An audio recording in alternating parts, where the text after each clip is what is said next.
Hi guys, I'm here today with Dr. Kurt. As you know, I'm Coach Beck, and we want to talk to you about common running injuries. Right, Kurt?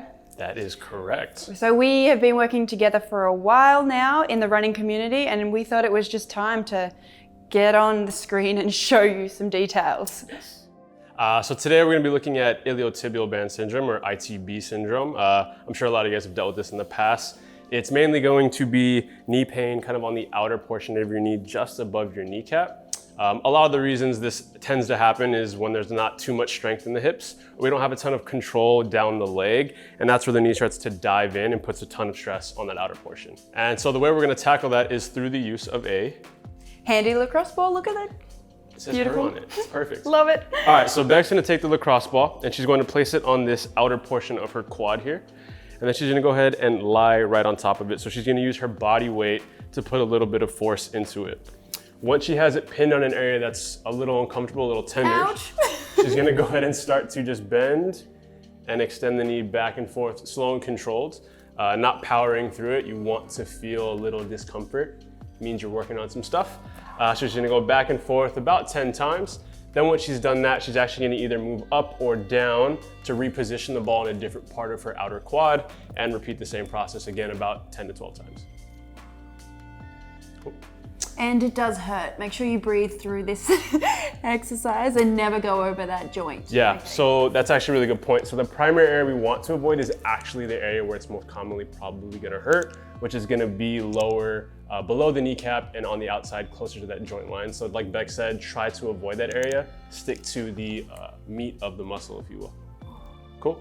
Once we've done that and we've opened that up, we're gonna go ahead and stand Beck up. She's going to get into a cross stance, so a kickstand position like so. So right leg is gonna go forward.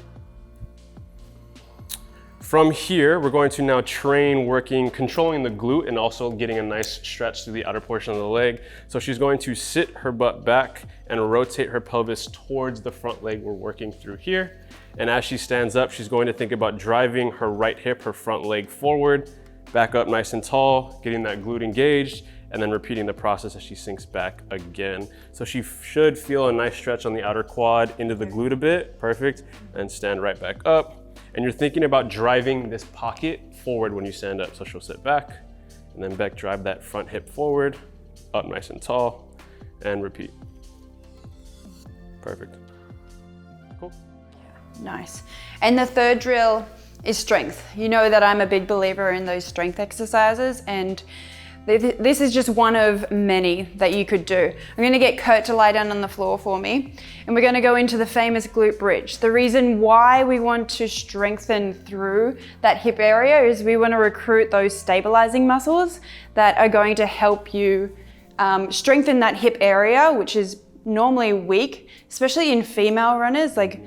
And that's not to say that we are weak. It's just to say that we have childbearing hips, and that means that we need to make sure that we strengthen that, because 95% of women do have running injuries from having weak hips. So let's strengthen it by doing a glute bridge.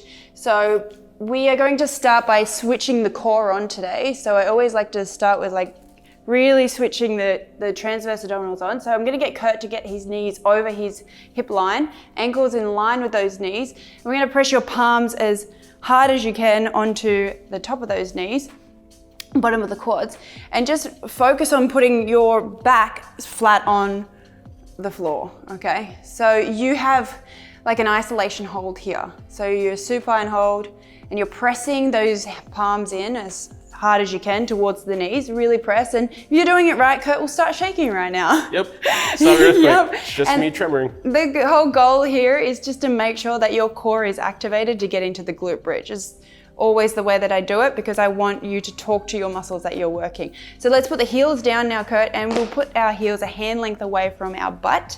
So the main exercise, we're gonna get into the glutes. So let's talk to the glutes, all right? So we're gonna thrust the hips up.